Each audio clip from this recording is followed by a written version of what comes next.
Hey, what's up, guys? It's Elizabeth, the Minister of Beauty, and I share the Bible that is business, inspiration, beauty, life, and enjoyment.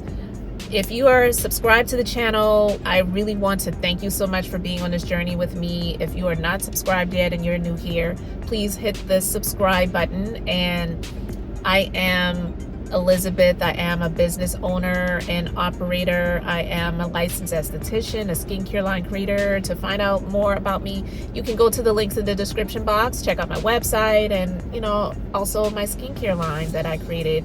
I created a skincare line in 2017, and it is absolutely amazing, if I do say so myself, and I do say so myself.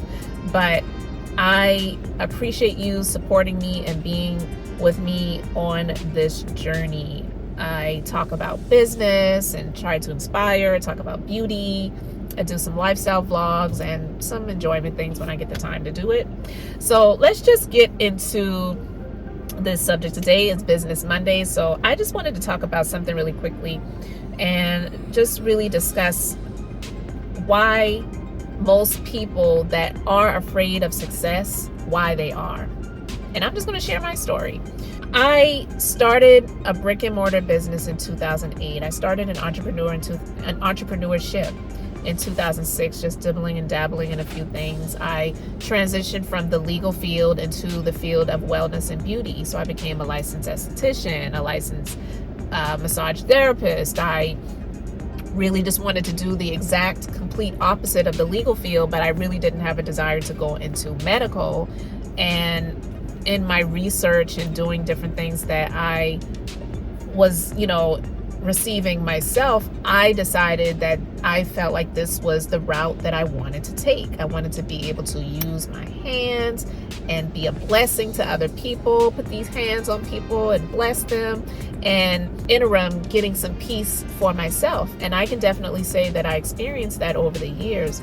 But when I got into this, I really didn't plan on having my own business. I really just wanted to be able to be a part of a team and work in other people's businesses. And I've done some different content on my channel where I've discussed how I even kind of got into entrepreneurship and creating this business that I currently have. But you can check those videos out. I'm not going to go into all of that right now.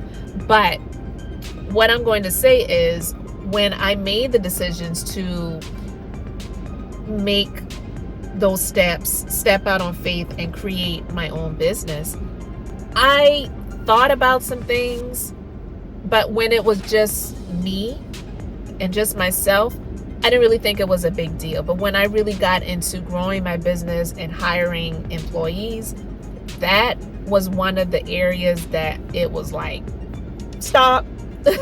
Like, that's what I was feeling like I needed to do. But, the first employee that I ever hired was someone that actually came to me and was looking for an opportunity. And I wasn't looking to hire anyone. It was just one of those things. And after some discussions, some prayer, and all of those things, I decided to give it a go. I was absolutely nervous. I really was. Because I felt like, okay, this is someone that's going to be working in my business. So ultimately, they're going to be depending on me. If I were just alone, and if I failed, then who's going to judge me but myself? I didn't really care what anyone on the outside might think, because it would just be me.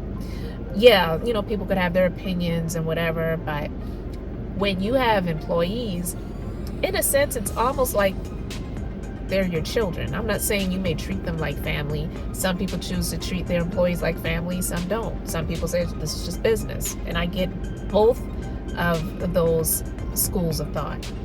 But I know for myself, I really was like, this is a little scary.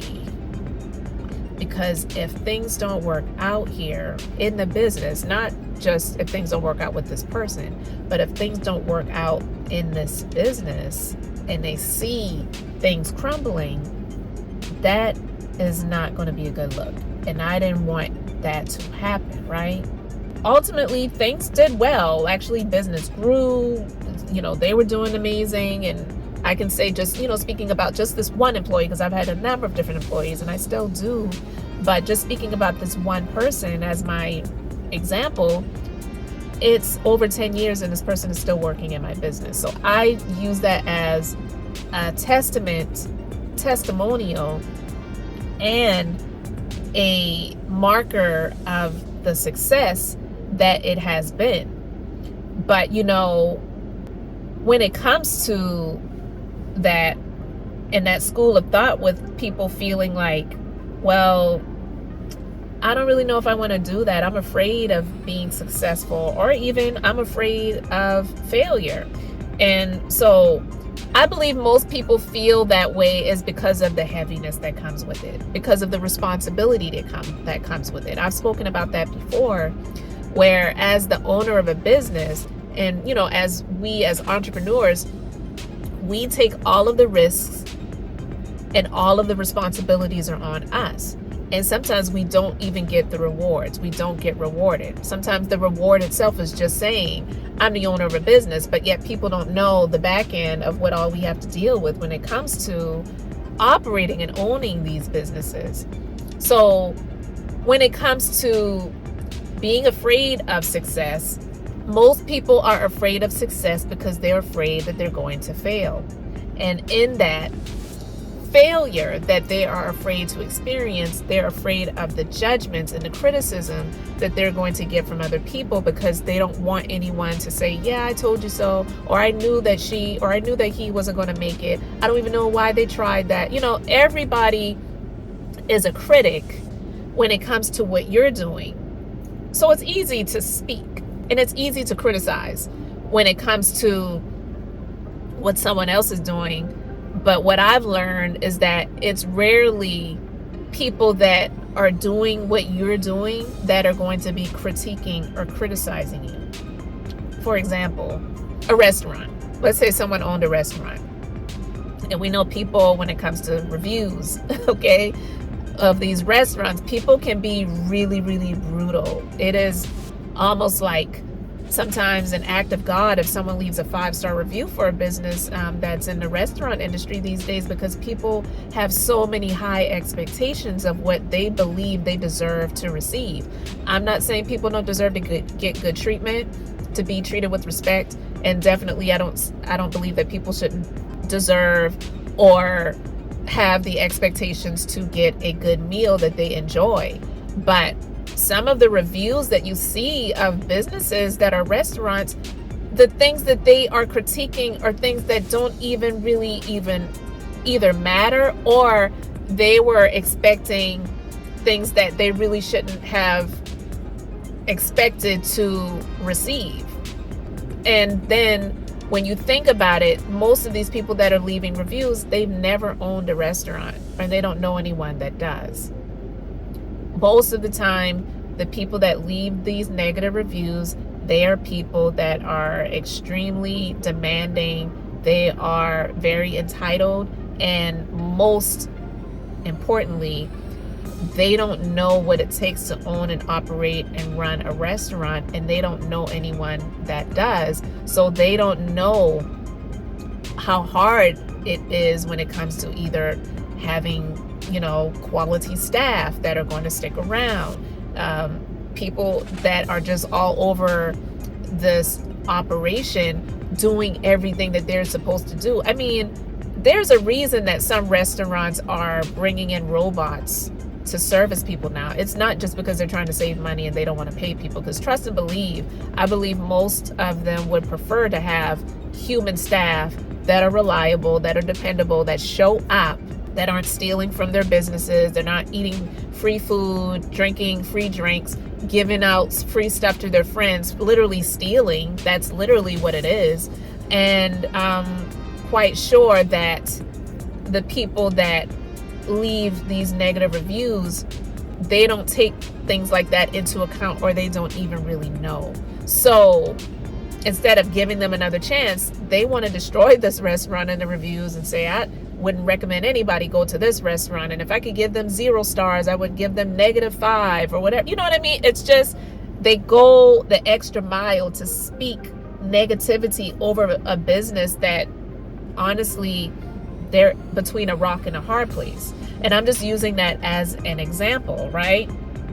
When it comes to the success, most people are afraid of even trying because they're focusing on the negatives of what could happen that is negative that they don't want to experience, so they won't even try. Or it's just because of the heaviness of the responsibilities that come with it. And trust and believe, if you're going to be successful, it's not going to come with ease. It's going to come with a lot of hard work. It's going to come with difficulties. It's going to come with a lot of things that we don't get celebrated for. We don't get recognition for. We just have to know that that is a part of life. It's a part of business, and it's a part of what we have to experience if we're going to learn anything, because you don't grow if you don't learn. When we go to school, we get elevated to the next grade because we've learned the lessons that we were taught and we've passed those tests. That's the way it's supposed to happen, right? We know sometimes it didn't happen that way, but I'm just saying overall, that's the way it's supposed to be. So I'm just saying all of these things to say that I believe a lot of people are afraid of success because of the heaviness that comes with it. And it does. It comes with heaviness. It comes with weights. It is weighty. It is heavy. But the weights, they help to strengthen us if we are going to just operate in that and not just retreat, throw the weights down and say, you know what, peace, I retreat, I'm out of here. We have to remember that it's not easy. But when the success happens, it's like you can look back over what you have experienced and gone through and say, you know what, I remember when I experienced this. I remember when I went through that. But you know what? It was worth it because I won, because I didn't give up. I didn't quit. So that's just a little bit of what I wanted to talk about when it comes to success and why I believe a lot of people are afraid of success, because they're afraid to fail, which the failure is sometimes not even a failure, because we're measuring, oh, I didn't make this amount of money that I was planning to or desiring to or had a goal to make, so I failed. If you made the attempts, you didn't fail. You succeeded. You've succeeded.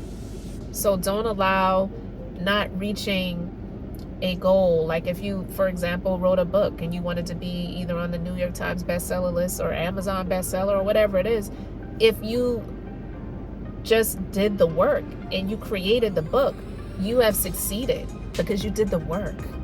If you just had the thought to do it and you never did it, then you could see that as a failure, because you could say, you know what, I was supposed to write a book 5 years ago and I never did it and I still haven't done it. But as soon as you make the attempt to do it and you get it done, even if it's 5 years later, you've succeeded. Because a lot of times those measurements of success, of hitting a bestseller list or selling these many copies or getting a book deal or creating your book and hoping to get recognition from it, where you're going to get some interview in some magazine or on some television program, or who knows, get reached out to by some producer of a reality show where they want to create a show around you, and you see that as a measurement of success, or other people see that as a measurement of success. Those are just steps, but they're not measurements of success. If those things happen for you and you want that to happen, then great, amazing. But don't let those things be what you see as the measurement of success, period. So I just wanted to give those examples. I just wanted to talk about some things that I have experienced and just give, my thoughts on that. I would really love to know what you guys think. So let me know in the comment section below.